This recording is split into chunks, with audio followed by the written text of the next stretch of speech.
सर्वात पुढे देवता आहे वरातीमध्ये, आणि देवतातही सर्वात पुढे भगवान विष्णू आहे. आणि हिमालय प्रदेशातल्या लोकांनी भगवान विष्णूला पाहिलं आणि खुश झाले. का? राजस सकुमार मदनाचा पुतळा. विचारलं, आप दुले राजा? विष्णु बोले, नहीं रे भाई, तो बराती हो. नाचने लग गए हिमालय वाले. क्यों? बोले बराती इतने सुंदर तो दूल्हा कितना सुंदर होगा. विष्णु बोले, 10 मिनट रुको, बदनापुर तक आया है, बहुत सुंदर आहे. मग ही पार्टी आली नवरदेवाची.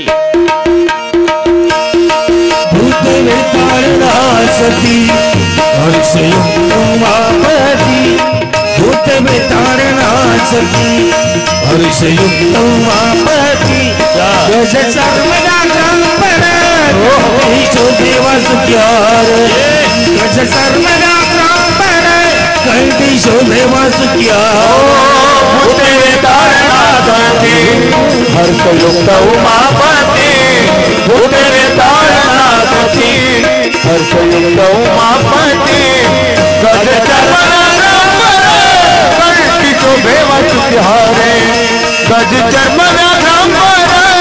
कंठी शोभे वासुकिहारे गज चर्मना कंठी शोभे वासुकिहारे गज चर्मना कंठी शोभे वासुकिहारे गज चर्मना कंठी शोभे वासुकिहारे गज चर्मना कंठी शोभे वासुकिहारे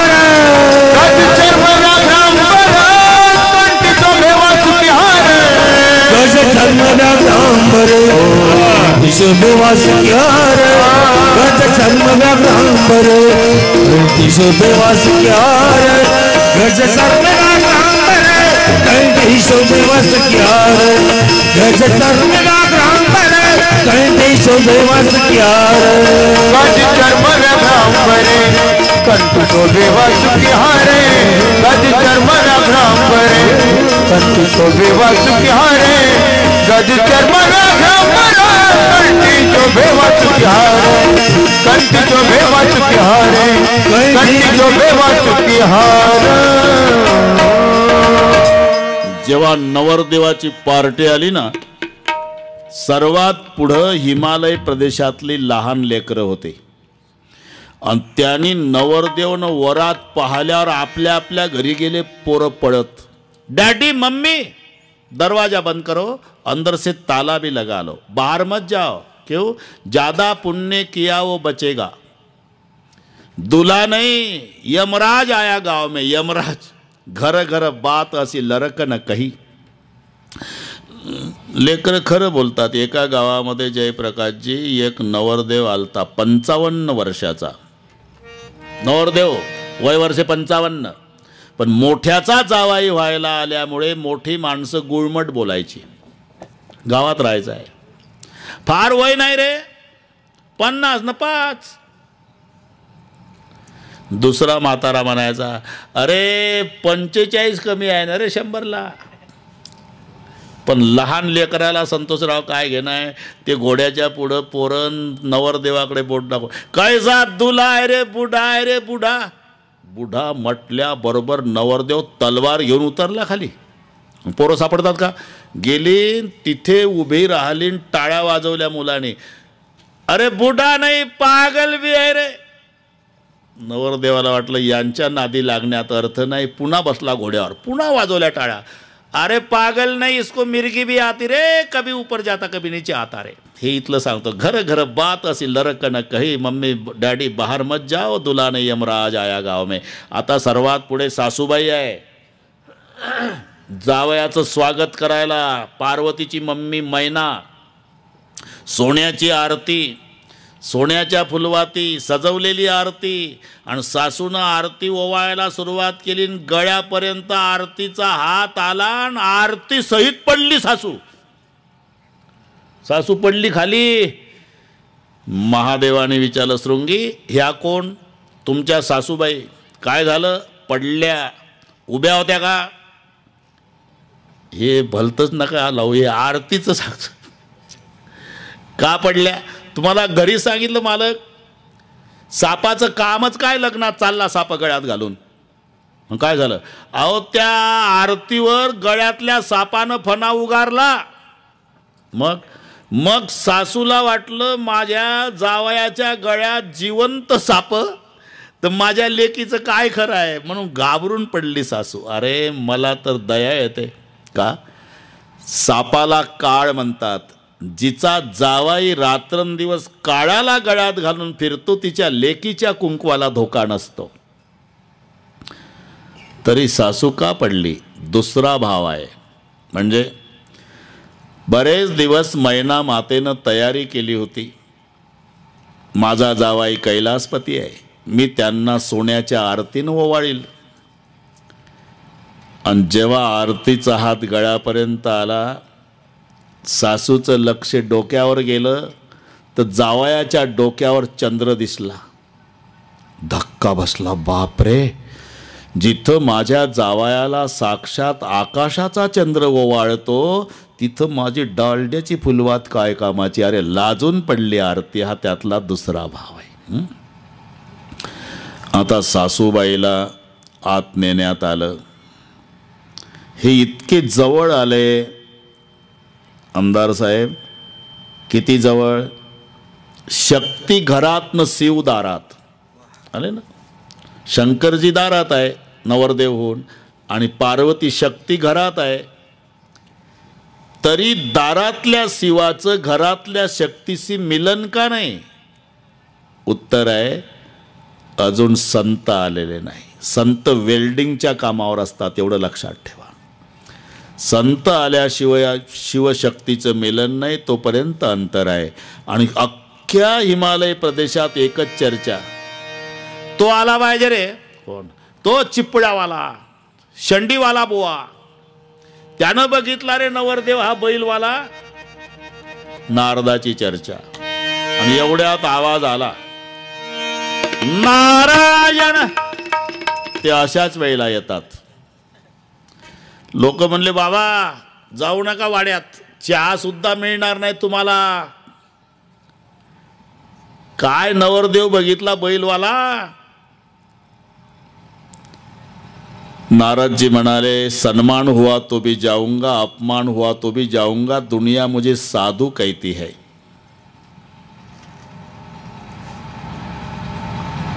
नारद जी आले ना, थंड स्वागत झालं. कोणी कोणाशी बोलत नाही. नारदजी म्हणाले हिमालया कळलं मला, मी म्हणूनच आलो. अरे पार्वतीला माझी मुलगी माझी मुलगी माझी मुलगी म्हणतोस तू, आणि मी तिचे लेकर आहोत आपण. ही जगाची माय आहे, तुझ्या पोटी जन्माला आली, आणि जगाच्या मातेचं बाप होण्याचं भाग्य जगात तुला मिळालं. अरे जन्मोजन्मी शंकराची पत्नी आहे, मागे दक्षकन्या सती होती, आता पार्वती म्हणून आली. हे सगळं सांगितलं आणि मग मात्र गैरसमज दूर झाला आणि थाटात लग्नाचा. पण पहिल्यांदा जेवणाचे कार्यक्रम. लग्नानंतर पहिलं भोजन झालं, कारण हे सुविधा आहे ना देवाजवळ.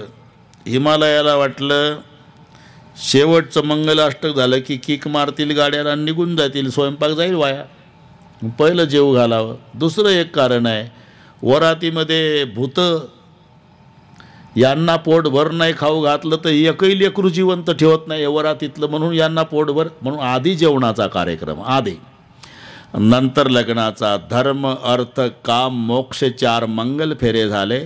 पार्वती आईचा हात हिमालयानं महादेवाच्या हातात दिला. मंत्रघोष सुरू झाले, ज्याला पाणी ग्रहण सोहळा म्हणतात. असे काही दिवस गेले आणि तो दिवस उजाडला. आमदार साहेब, प्रत्येक मायबापाच्या जीवनात तो उजाडतो. लेकीला वाटे लावायचा दिवस. कलेजा का टुकड़ा जब पिता को छोड़ जाता तो पिता दीवाल पे सर पटक पटक के रोता है.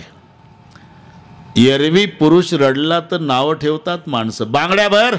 मर्दासारखा मर्द रडतो, पण एक प्रसंग आहे, 22 वर्षाची ताई बासिंग बांधलेली, शहनाईचे स्वर सुरू झाले म्हणजे पहिली बापाजवळ येते आणि माय लेकराच्या तोंडावरून हात फिरवते तशी पप्पाच्या तोंडावरून, आणि हात फिरवून एवढंच म्हणते, पप्पा खूप धावलाय जन्मभर आमच्यासाठी, आता विश्रांती घ्या, तब्येतीची काळजी घ्या. एक लक्षात ठेवा, सगळ्या घराची काळजी बाप घेतो, पण बापाची काळजी जन्मभर मुलगी घेत असते. मुली इतकी काळजी बापाची कोणीच घेत नाही. शाळेतून आली की तिचा पहिला प्रश्न आईला, पप्पा जेवले का, पप्पा जेवले का. एखाद्या वेळेला वडील जेवण केलं नाही, काही थोडंसं मनाविरुद्ध घटना घडल्यामुळे असतंय तो प्रकार, तेव्हा आई म्हणते, इकडे बेटा,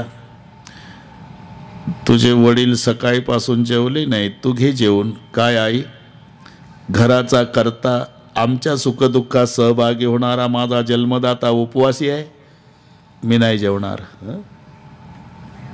मुलगी नाही जेवत दादा पाटील, मुलगा नाही तसा, तो बाहेरूनच बॅटनं चेंडू फेकतो वाल कंपाऊंडच्या आत आणि तिथूनच आवाज, जेवायला वाढ आई. अरे इकडे तरी ये. आला. का वरडला, भूक लागली मला, जेवायला वाढ. अरे तुझे पप्पा उपवासी आहे तर तुझी ताई जेवली नाही आणि तू बाहेरून ओरडला. काय म्हणले आहे तू, वडील उपवासी आहे तुझे, भोळी जायगा आहे तू. ते म्हातारं एवढं वस्ताद आहे, बदनापुराहून आलं असं बटाटावडा खाऊन, वाढ मला. मुलगा नाही, मुलीचं सांगतोय मी. हां, मुलीचं. नाही जेवणार, नाही जेवणार मुलगी बाप उपवासी असल्यावर. संध्याकाळी पाहून घेते माझे पप्पा जेवले नाही, मुळमुळ रडते एका कोपऱ्यात बसून. 13-14 वर्षाची मुलगी सगळ्या घराला झोपू देते दादा पाटील, आणि मग बापाचं दार वाजवते, मग आत जाते, आतून कडी लावते, बापाच्या क्वाटवर बसते रात्री 11ला. जशी माय लेकराच्या तोंडावरून हात फिरवते तसं पांघरून काढून बापाच्या तोंडावरून हात फिरवल्याबरोबर बाप रडतच उठून बसतो. बाबा रडता, हुंदके देऊन रडतो. रडताय बाबा, सांगतो बेटा, माझी माय मेली, मी 6 महिन्याचा होतो म्हणे, आईचं सुख नाही मिळालं, मला तिचा चेहराही आठवत नाही बेटा. पण कधी कधी तू येतेस, माझ्या तोंडावरून हात फिरवते, चौकशी करते, तेव्हा वाटतं पांडुरंगा मेली नाही माय माझी, माझ्या लेकीच्या रूपानं माझ्या पोटी जन्माला आली. अरे दिवसभराचा उपवासी आहो बेटा, माझी साधी कोणी चौकशी केली नाही. मी आहे ना बाबा, डोकं दुखतंय का बाबा, हातपाय चेपून देऊ का बाबा, बाबा डॉक्टरला आणू का, बरं नाही का तुम्हाला, कपडे मळले धुवून देऊ का, काही खायला. मुलगी, सगळ्या घराची काळजी बाप घेतोय आमदार साहेब, पण बापाची काळजी जन्मभर मुलगी घेते. गरिबाची असो की श्रीमंताची, तिच्या बापाहून कोणी बोलू द्या, मग तिचा अवतार पहा, उभे राहते. बरं का सासूबाई, फार झालं, मोलमजुरी करणारा बाप आहे माझा, पण इज्जतदार आहे. आणि सांगून ठेवते तुम्हाला, एक दिवस रॉकेल वतून पेटवा मला, पण खबरदार माझ्या बापाचं कधी नाव घेतलं तर. नाही सहन करत मुलगी बापाचा अपमान. आणि बापाचंही तसंच आहे. जेव्हा मरायच्या वेळेला बापाला खाली टाकतात की नाही, मुलं भोवताल बसतात, आणि मग बाप खाली टाकल्यावर म्हणतोय, पोरं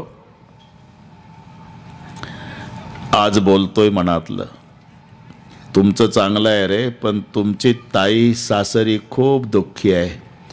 तुमच्या भीतीनं बोलली नाही रे, पण माझ्या खोलीत यायची, अर्धा तास रडायची, रडून म्हणायची, बाबा आता नाही सहन होत, आता इकडून गेल्यावर आत्महत्या करते मी, या गोड जेवणाला माझ्या. मी तिचे अश्रू पुसून म्हणायचो, बेटा दुःख काही मुक्कामाला नसतं, जाईल निघून, तुझे पोरं चांगले होतील, तुला सुखात ठेवल म्हातारपणात, केवळ माझ्या शब्दावर जगली रे माझी ताई.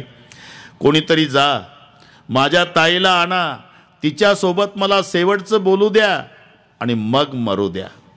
लक्षात घ्या, हा निस्वार्थी प्रेमाचा संबंध आहे. कारण मुलाचं प्रेम बापावर आहे, त्याचा स्वार्थ आहे.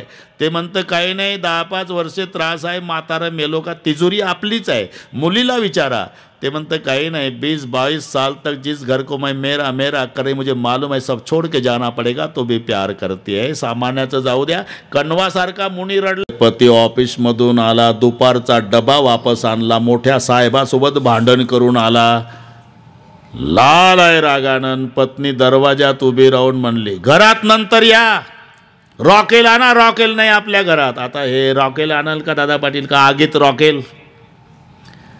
अशा वेळेला पत्नीनं बोलायचंच नसते. हे नीट आहे का?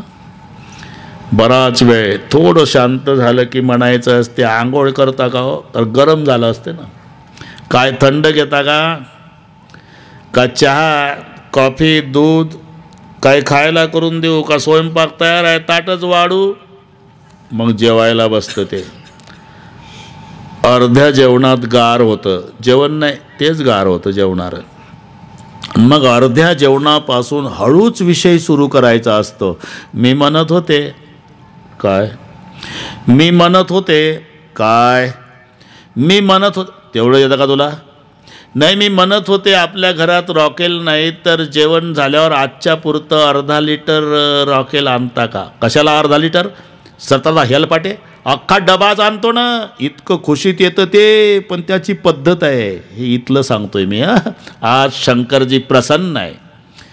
पार्वतीच्या लक्षात आलं आता ही संधी सोडायची नाही आणि विचारलं, प्रभुजी हाँ मुझे गत जन्म की याद है, पहले जन्म में आपकी पत्नी दक्ष कन्या सती मेरा नाम आपके साथ रामकथा सुनने के लिए अगस्त जी के आश्रम में आई थी. अगस्त जी की सरलता का मैंने गलत अर्थ लगाया, करा ध्यान से नहीं सुनी, आपका कहना नहीं माना, दोबारा जन्म मिला, हिमालय की गोद में मेरा नाम पार्वती रखा गया, सद्भाग्य जन्म में मुझे पति मिले, एक जन्म लिया तो भी संशय नहीं गया, लेकिन पहले जन्म में सवाल करती थी परीक्षा वृत्ति से, अब जिज्ञासा वृत्ति से.